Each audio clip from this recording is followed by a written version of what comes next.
একই ছাদের নিচে অনেক কিছু, যার জন্য আসলে এখানে কি কি কেনাকাটা করেছেন এখন পর্যন্ত? কিছু কিনিনি, ফোন দেখতে আসলে এসেছি মেইনলি।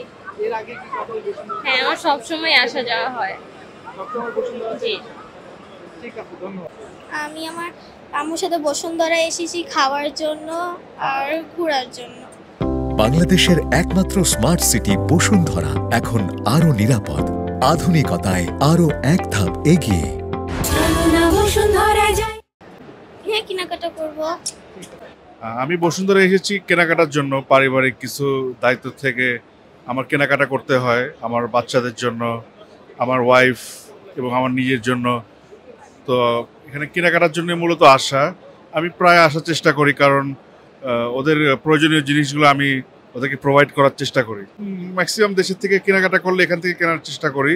আরও কোনো মার্কেটে যাওয়ার হয়, ওয়াইফের তো বিভিন্ন সাইট থাকে, আর বাচ্চাদের জন্য আসা হয়। সবকিছু বসুন্ধরায় কেন আসা?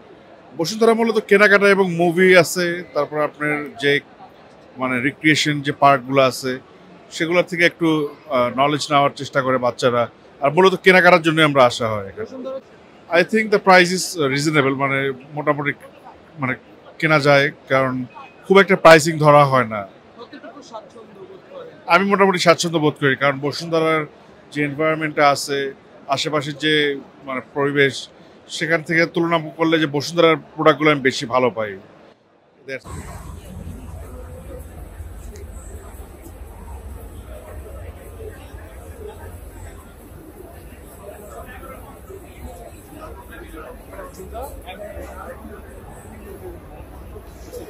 For more updates, follow us on Facebook, subscribe our YouTube channel, get the latest update on www.daily-sun.com.